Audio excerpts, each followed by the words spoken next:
my name's Adrian Goldberg and welcome to the Byline Times podcast. The Byline Times telling you what the papers don't say, what radio doesn't report and what telly doesn't tell you.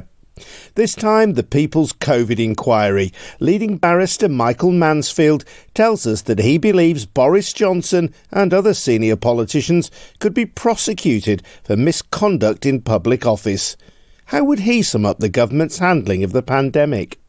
It's a combination of, if you like, political dogma because it wants to ensure the private sector profits, alongside a kind of megalomania by the person in charge. More from Michael Mansfield QC, who chaired the inquiry, coming up shortly. First, just a reminder that the Byline Times podcast is funded by subscriptions to the monthly Byline Times newspaper, which has been highlighting the government's mishandling of the pandemic from the start. To find out how to subscribe, head over to bylinetimes.com. That's bylinetimes.com. It'd make a great Christmas present. And if you've already subscribed, thank you. Now, it wasn't until May 2021 that Boris Johnson announced a full public inquiry into the government's handling of coronavirus. That was more than a year after the pandemic started, and it won't actually begin its work until spring 2022. We can only guess when it will present its findings, a classic case of a government kicking the can a long way down the road. But others haven't been so tardy. The Scottish Government will start its coronavirus inquiry before the end of the year. And two committees of MPs, the Science and Technology Committee and the Health and Social Care Committee, published a report in October. They said the slow response to the initial outbreak amounted to one of the most important public health failures the United Kingdom has ever experienced, contributing to an overall death toll of 167,000 people so far. In February 2021, the People's Inquiry into COVID was launched by campaign group Keep Our NHS Public. It was chaired by Barrister Michael Mansfield QC. He's been sharing his findings with me. He began by telling me about the scope of the inquiry. The scope we had was looking at matters that arose pre-pandemic, forewarnings that government had about the possibility, one, of a pandemic, but secondly, not just of a pandemic, but one that could be similar to the one we've got. And they had two exercises where this was examined, but of course the public weren't told about this until quite recently. So we looked at all that in the 4 months of hearings that we had, but that of course embraces also not just the planning aspect, but what was happening to the NHS before the pandemic. And it's not just hospitals, we're looking at care facilities and social services. In other words, the substructure for health and welfare, which, as everybody has now gathered, one part of it is your physical well-being and your mental well-being. But that is contributed to if you're living in difficult, poor circumstances and already in poor health. And of course, certain communities, as others have discovered, have been extremely vulnerable. So we looked at that what was there already run down, into which this pandemic came. And then in terms of looking at the pandemic and how it was managed, and you will have seen we've entitled the report Misconduct in Public Office. It was, we say, seriously mismanaged from the beginning and still is being mismanaged to some extent as well. So we looked at the factors that bear upon mismanagement. One of them is the continued and intensified privatization, which actually began to flourish even more under the guise of an emergency. So the private sector benefited disproportionately, unreasonably, and it's all part of a more political approach to health, which is intended essentially to disempower and disenfranchise the NHS by using private firms to provide various aspects of the National Health Service. So we looked at that because obviously the House of Commons certainly didn't look at that and who's responsible for that. So in other words, they come up with a conclusion that it's the worst public health failure in British history almost, And then they say, well, it's sort of part of British fatalism and exceptionalism that this has happened. In other words, there's no accountability whatsoever. So their report skips, dodges. And of course, it's not surprising because Mr. Hunt was one of the co-chairs. So former health secretary.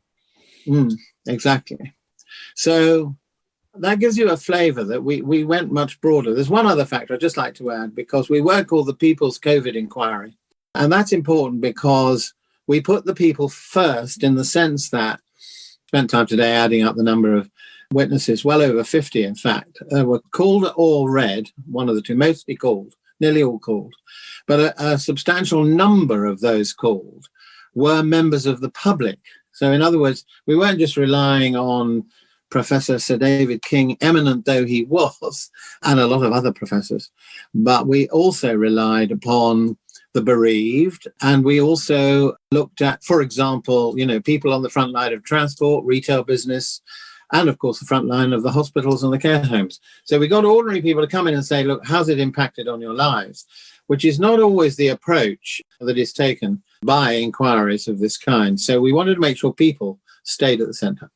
And one of the key insights I found, having read through the report, is the idea that this could not have been predicted is nonsense. This was predicted. Scenarios like this were, if you'll pardon the phrase, war-gamed by government as far back as 2006. Yeah, to be honest, it's not my favourite point, but it's almost my favourite point. From the beginning, the outstanding point is that you don't have to be particularly versed in history, let alone bioscientific history, to know, because even schoolboy interest in Shakespeare you will have remembered A Plague on Your House and so forth. The plague, or rather pandemics, beyond just epidemics, have been punctuating our history. So I appreciated myself, just out of general knowledge, pandemics are not predictable to the day and all the rest of it, but they are a phenomenon. I rather like the fact that Kate Bingham, who was the chair of the vaccines task force, she's not anymore, gave a lecture about a couple of weeks ago in which she said the most predictable threat to the United Kingdom is the next pandemic, but they don't seem to get it. They still don't seem to get it, I don't think. But so it struck me as they must have thought about this. Somebody must have, and if they didn't, they're seriously negligent. And the fact is that once you start examining it, they have thought about it. 2006 is the first one. 2016, they had 2 experiments in the 1 year, which they didn't want to broadcast. One was called Cygnus and the other called Alice. Mr. Hunt carefully avoided mentioning Alice and now says he didn't know anything about it, which again is a bit strange. However, he knew all about Cygnus and tried to pretend it was all based on flu and it wasn't satisfactory. None of that, the detail of that really matters. What really matters is people were doing their war games and having their desktop models, so they were working out what would happen. So did somebody do a risk assessment and say, hey, because when it happens, it's not going to knock on the door and wait while you answer it, it's in. So they should be ready at the point at which they first gather information that something is happening. It doesn't matter where it's happening in the world. We're living, as Marshall McLuhan once said, in a global village. So basically, if it happens in China, if it's anywhere, it'll be everywhere, a phrase that's now become more familiar. And so I think it is the most great. That's why we've gone as far, part of the reason we've gone as far as saying there were avoidable deaths here had they got it prepared. The preparedness for, PPE, stockpiling, ventilators, hospitals for what it was worth, because they built hospitals that weren't used, but those particularly. But the central point is finding, testing and tracing. They hadn't got on top of that. It took them ages, and then they paid vast billions of pounds to the private sector, and it didn't work. So it's a serious failure of planning and anticipation, and I think it does amount to serious misconduct. I think the detail is important and it is interesting. In 2006, your report says that the Government Office for Science predicted a global pandemic within the next 30 years due to a virus mutating from a wild animal to humans. Then, as you mentioned, in 2016, these two exercises, Cygnus and Alice, and the report which came out of Cygnus said that the UK was not prepared. So some element of the bureaucracy of government is carrying out this research, is carrying out these planning exercises, but at the centre, government, cabinet, prime minister are not listening to their own research. I agree. And obviously that is our point, that they're not listening to the research. Who knew about these tests? Well, government knew, the Cabinet Office were involved. Now, you don't get much closer to the Prime Minister than the Cabinet Office. And what were they doing when all this was going on? Were they going to Boris and saying, hey, you know what? Because even if they're a bit slow off the mark and they hadn't told him before they heard from China, they still had roughly 2 months to get things organised in a much better way. It wouldn't have meant no deaths, but it would have reduced the level of infection and death had they got it together in that period of time, and had they used existing NHS, if you like, networks, which they bypassed for reasons to do with the commercial sector. So I think that the fact that we did know about pandemics, they did know about, and it was based on MERS, the Middle Eastern Respiratory Syndrome. In other words, very, very similar, a coronavirus. So they knew about it, and they knew it would spread quickly. And you don't have time. You have to have stockpiles in advance. What do? As far as we know, nothing. How do you account for the fact that, in your words in the report, they were caught on the back foot in those early weeks and even months of the outbreak? It's not only that period, because there's that period where Boris Johnson was saying, first of all, ignore it. Ignore it if it do you more harm than good if you exaggerate what this is all about. I'm going to shake the hands of everybody in it, whatever. I mean, people sort of laugh and fob it off, but actually it's, he's gone on like that. Goes to hospitals, doesn't wear the mask. So first you've got to wear the mask, then you haven't got to wear the mask. That's another of the problems. It's totally inconsistent policy coming from him and his cabinet, because they have a joint responsibility in this regard. And so at the very beginning, where you have shocking stories in care homes where people are being released from hospital who haven't been tested, take the virus straight into the care homes. Stage number one, something like 40,000 out of the 167,000 deaths come from care homes. So I'm not surprised at all that the bereaved are saying, hey, will you come and talk to us? And he rarely goes, that's Boris and Johnson or any of the others, to speak to the bereaved in this matter. So that's the first wave. But then there's another time, which is in the autumn, not this year, last year, where he was trying to put off another lockdown. And he was trying to put it off because, in fact, and he's been doing it this time again in another way, by not masks, don't worry about masks, we're back to normal. You can go about your daily lives as before. Well, he's changing that now, but because that's what happens. He changes it on the hoof. But there was another serious influx of deaths in the autumn of last year because, again, he hadn't listened to the public health advice any more than he has this autumn. They told him weeks ago, you've got to maintain a basic matrix of protection. Wearing a mask, 2 meters, everybody knows that, slapping on the gel and just being careful. No, not going into very large gatherings without the protection. He's not saying don't have them, but they've got to be regulated. That's all gone by the board. It's as though actually the virus has disappeared. So there's a second stage in which more people die needlessly.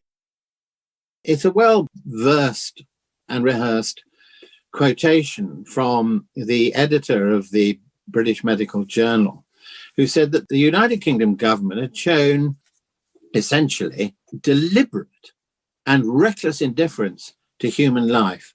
And he was referring there to the initial attempt, and in a sense, it's underlay quite a lot of certainly some of the Tories' objections to herd immunity. In other words, well, I know this comes from Dominic Cummings, so probably not that reliable, but anyway, let the bodies pile up rather than, business has got to work. It's back to the business component here. And of course, I think what we've seen through the evidence we've heard, that actually a business community will only survive if it's got a healthy community. And so therefore, health has to come before business, because otherwise you're not going to have a business. You keep your eye on both, but Boris, unfortunately, and his cabinet have had a totally inconsistent patchwork policy, I call it.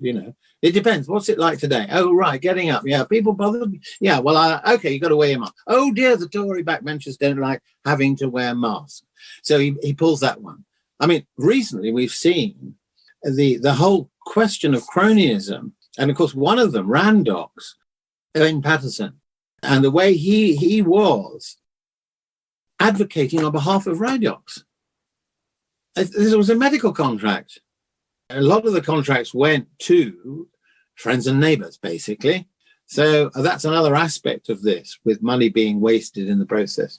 But that's the sort of picture that one gets. That's why it's not just the beginning, but it's the middle. And now we've got it again, where nobody really knows. And that's why a lot of people have just given up and just sort of said, he's out of control here. The allegation that you make in the report then of misconduct in public office is a very serious one. Just explain to me what legal threshold might have to be met in order to carry out a prosecution, and whether you think Boris Johnson and or members of his cabinet can actually be prosecuted. Well, I thought you might ask that question, and I've got it in front of me. We've thought long and hard about this, but there are two aspects. One, there's misconduct generally. It can be described as misconduct in public office as a general theme from the non-planning all the way through. So that's one thing. Secondly, it just so happens that the misconduct could be capable of amounting to, it's quite rarely brought, but there is an offence. It's a common law offence. It's not a statutory. They've been wanting to reform it, but they've never got around to it. But these are the elements. And when I read them out, people say, oh, right. So I'm going to read what the actual elements are. And it comes from actually quite a recent case, but there aren't many prosecutions under this. Offence is committed when a public officer, well, we've got that, so that's all right, willfully neglects, now I'm going to pause, willful means that it's not accidental or just a serious mistake. Willfully neglects to perform his duty or hers. Well, I'm going to pause there. That's the first half of this. Yes, we say it's that, certainly. Has deliberately neglected. In other words, it wasn't something he did by accident. He or his ministers before the COVID set in, but certainly once it did set in, neglected to perform his duty. There's an or in this. It can be and or willfully misconducts himself. Well, they're virtually the same. So I'm just going to concentrate on willfully neglects to perform his duty. So that's the second thing. So we can satisfy that, at least on a prima facie basis, where we say, in fact, the prosecuting authorities need to look at this. And then it's to such a degree as to amount to an abuse of the public's trust in the office holder. Well, I think we have established that the public's trust couldn't be lower than it is in what he's been saying. And I'm concentrating on the public health aspect of this. And therefore, sometimes they say, does it merit condemnation? Has there been damage to the public interest? The answer is yes, it does merit condemnation. Whatever can be said about vaccine, it doesn't absolve his responsibility, which is running parallel to the vaccine. And then the final element, without reasonable excuse or justification. Well, there's no reasonable excuse or justification. What, that he didn't realize there was a pandemic? Or he did realize, but he didn't know what facilities? Yeah, I mean, it doesn't stand up. So it seems to me that we're saying basically the elements are all there. We can't bring the prosecution, and the fact the Director of Public Prosecutions is normally consulted about a case of this magnitude.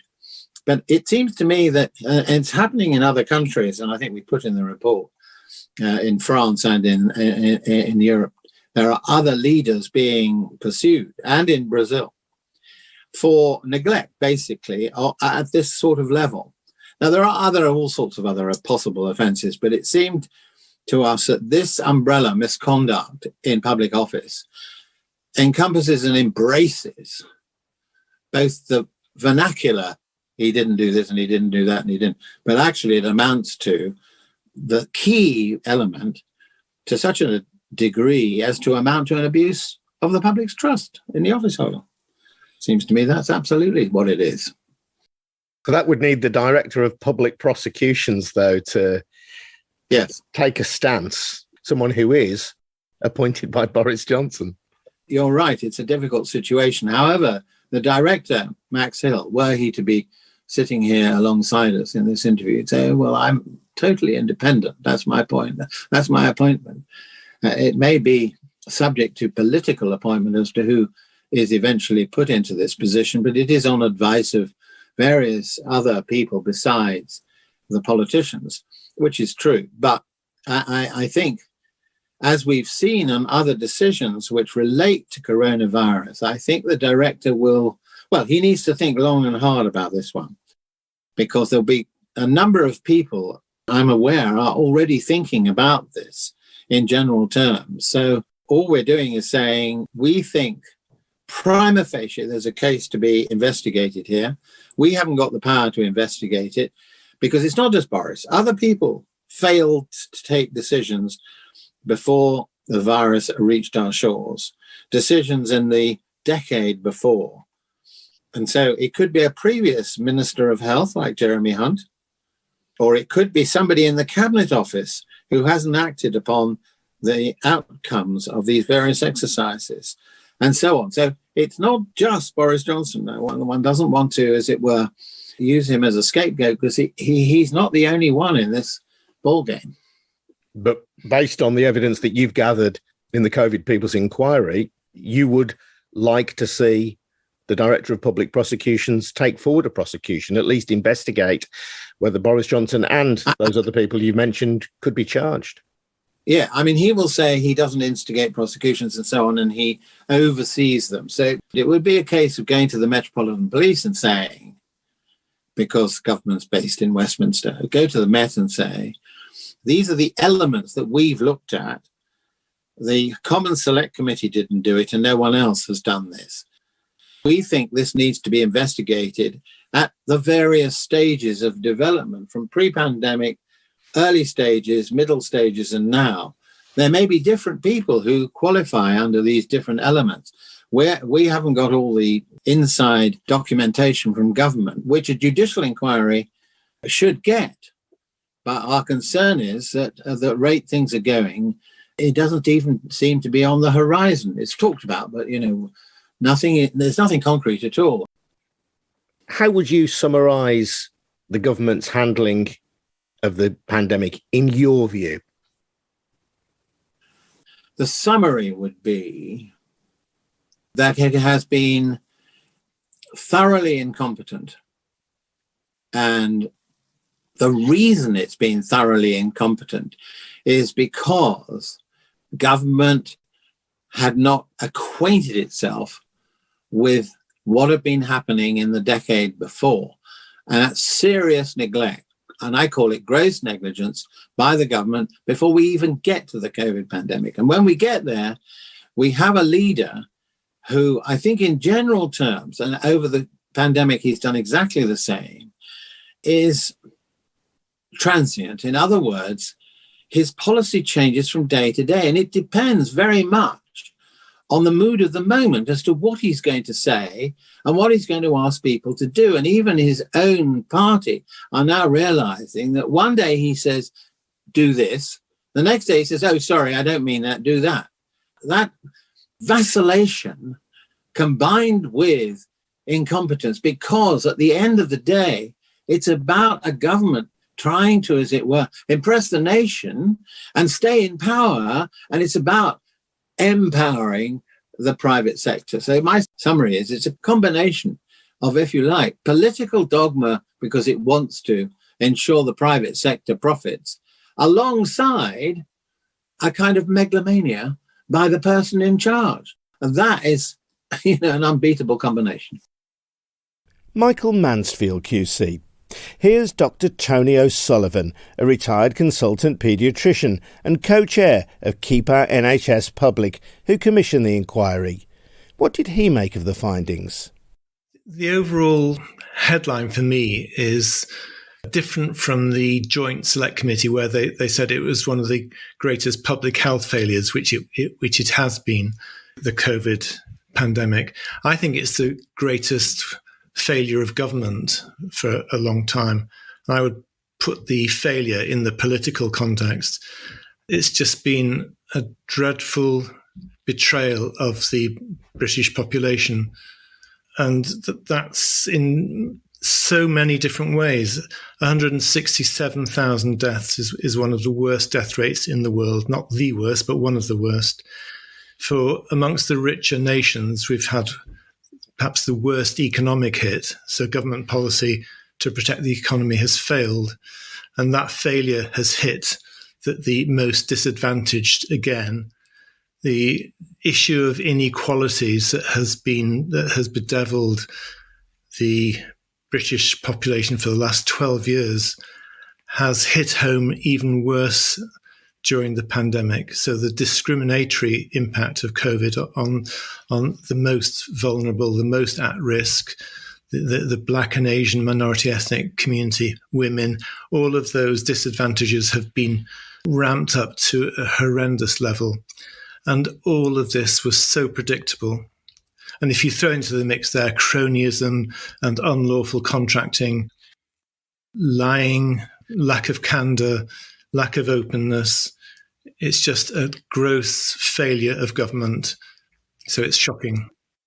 We've heard from Michael Mansfield on the podcast giving his findings, and of course his inquiry was funded by Keep Our NHS Public.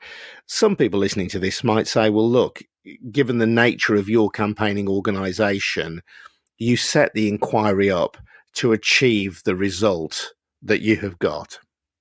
I'm sure some people do say that, but we would say, first of all, the government refused to set up a public inquiry. So it was absolutely necessary. And the title of our inquiry was Learn the Lessons and Save Lives. And that was absolutely necessary. And the government's still repeating the same mistakes. Secondly, if you look at the range of people whom we've taken as witnesses, we deliberately did not take them from the politically committed arena. We've had witnesses with areas of expertise in public health and safety issues, in social inequality, like Professor Sir Michael Marmot. We've had frontline staff who brought to the inquiry very vivid testimony of the very real impact, removing all political messaging, real impact on the NHS, social care, education workforce. We brought the voices of trade unions on more than one occasion, where the government had deliberately slighted the education profession, blaming teachers for not caring about children, blaming everybody but themselves, really, but blaming frontline staff for not taking precautions or not using PPE in the right way. So Keep Our NHS Public believes, you could say this is a political position, but actually it isn't in itself. It believes in the need for public services. And I would say that in this pandemic, this has never, ever been more clear that you need publicly committed servants with no other agenda than to promote the safety of the population, be that in health or frontline emergency services or social care or indeed education and public transport. The inquiry has heard those voices which were not listened to by the Joint Select Committee, and they didn't listen to testimony from bereaved families either. And I think that's a massive failing. So I'm actually proud and willing to stand up for Keep Our NHS Public taking the lead on this and filling a deafening silence from the government that they were actually, from the word go, they were saying herd immunity is the way forward.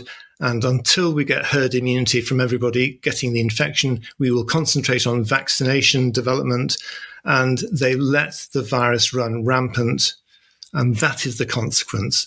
We've had the longest lockdowns of all the major economies, the worst economic impact, and we've failed to protect this population from this massive death toll.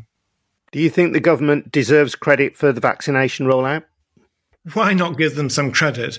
The vaccination programme is basic public health policy. You have a new virus and you use your expertise. The expertise is funded by public money in the NHS, in the universities, in the research establishments. And we've got a fantastic background of science and collaboration between scientists across the world.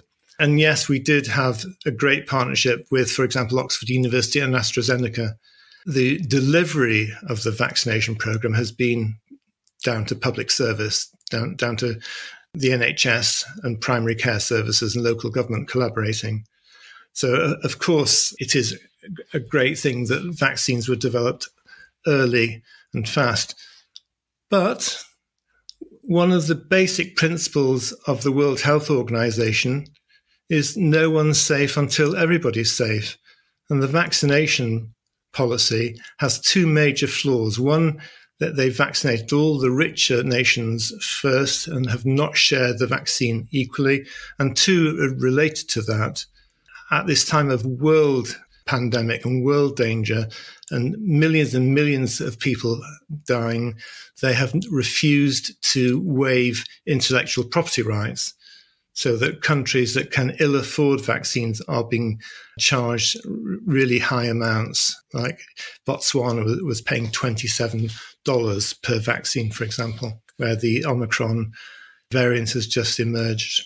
So yes, it is very good that we developed that. It is very wrong that it hasn't been made available to the whole world, including the most vulnerable populations. Dr. Tony O'Sullivan. Now, we did put the comments made by Tony and Michael Mansfield to the government. They said, in response, COVID-19 is an unprecedented pandemic which has challenged health systems around the world. Thanks to our collective national effort, our preparedness plans and our frontline NHS workers, we have saved lives, vaccinated tens of millions of people and prevented the NHS from being overwhelmed.